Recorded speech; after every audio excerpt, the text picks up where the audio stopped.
iPhone 15 Pro Max na 6,000 pesos lang.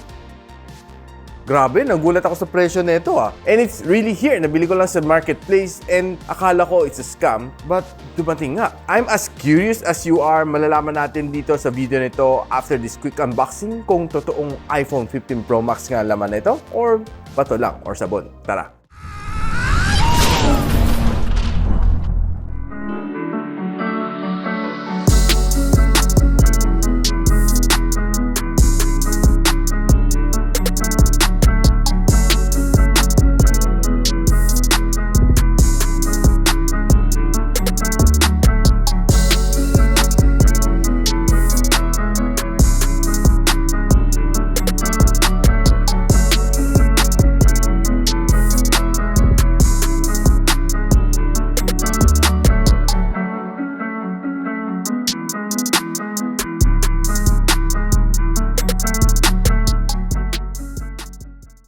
So yun guys, nakita nyo na yung full unboxing nito phone na ito and I was really surprised sa kanyang design. This phone looks exactly the same sa iPhone 15 Pro Max. This is what they call a master copy. So if you're somebody na naghahanap ng tunay na iPhone, this is not for you. And ako, just like any normal consumer na curious kaya napabili lang nito, I'm not in any way promoting a pirated item. So watch this video as a entertainment purpose lang. So one of the things na natuwa ako dito sa kanya is talagang kopyang-kopya niya, no? So makita mo sa gilid, no, yung kanyang titanium matte finish dito looks almost exactly the same sa iPhone 15 Pro Max, no? And since nakahawak naman tayo ng tunay na iPhone 15 Pro Max, I would say na medyo foolproof siya. So sa ilalim Type-C na rin siya. And dito sa side, ang kanyang power button is exactly the same, malaki rin. Except itong action button niya dito is walang red na guhit but it's almost negligible. Ang kanyang camera module looks exactly the same din. Yung kanyang mga ring, almost the same. And mas lalo na yung kanyang Apple logo dito. Parehong-pareho. Pati ang size and form factor.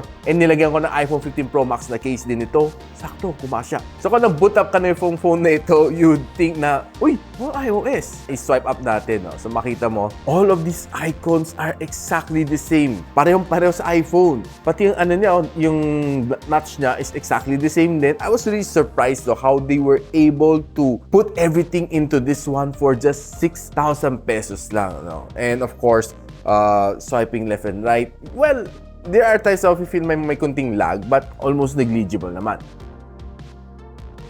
So one of the things that I would normally check dito is yung kanyang device information, no? So one thing na napansin ko, maraming ads. So pag tinignan mo ka ng device info, you'd see some of the stats dito na 8-core siya, meron siyang 256 GB of storage. Now if you check the device, iPhone 15 Pro Max nakasulat, and ang kanyang hardware is Apple A17 Pro, which is the kanyang processor. Now if you check its system, iOS 17.0.2, which is not updated as of the moment. And if you check ang kanyang CPU, makita mo it's a MediaTek, not a Apple A17 Pro.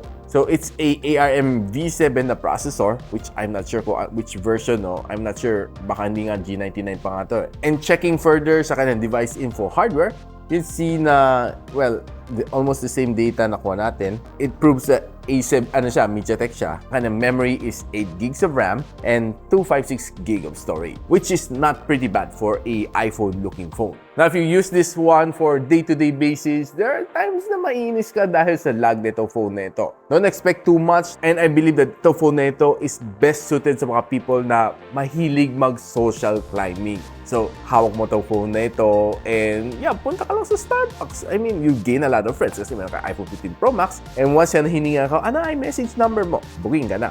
And another thing dito sa kanya is that it supports dual SIM. Dalawang 4G SIM ang pwede mo ilagay dito. Unlike the real Apple phone, it can only support one 5G SIM.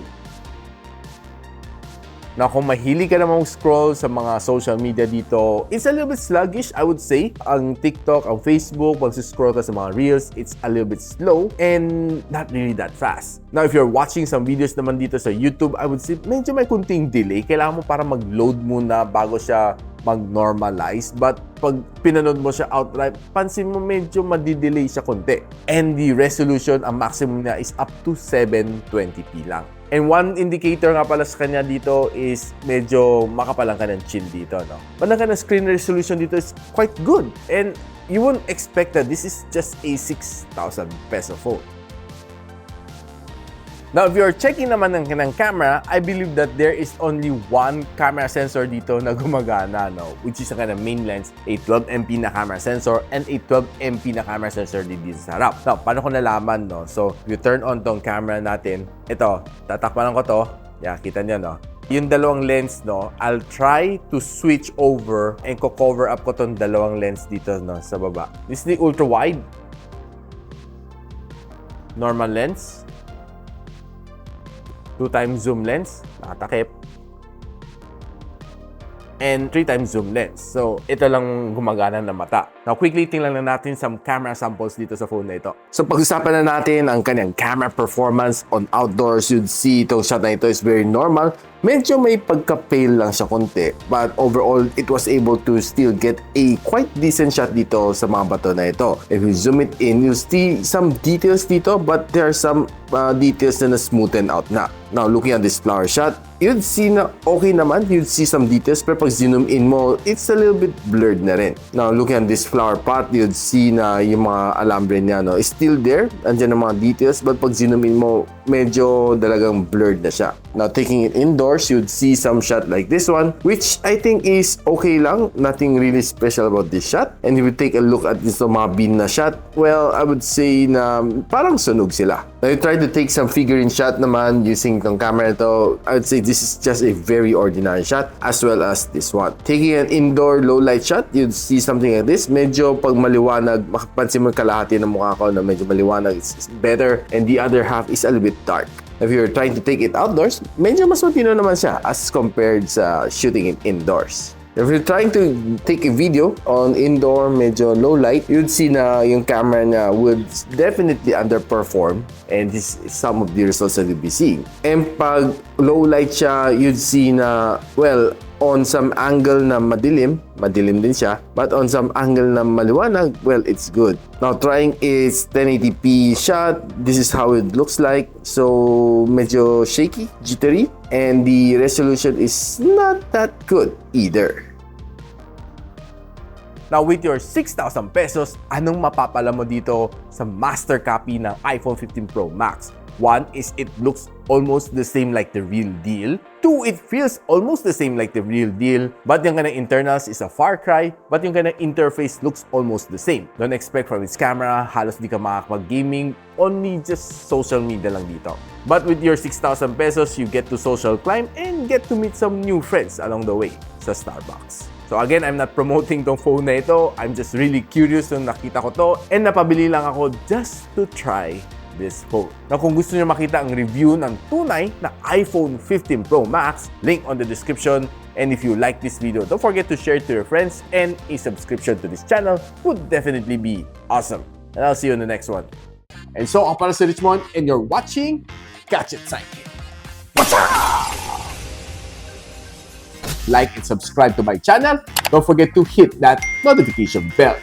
For one of my latest uploads, click the dito. And for one of my popular uploads, click here.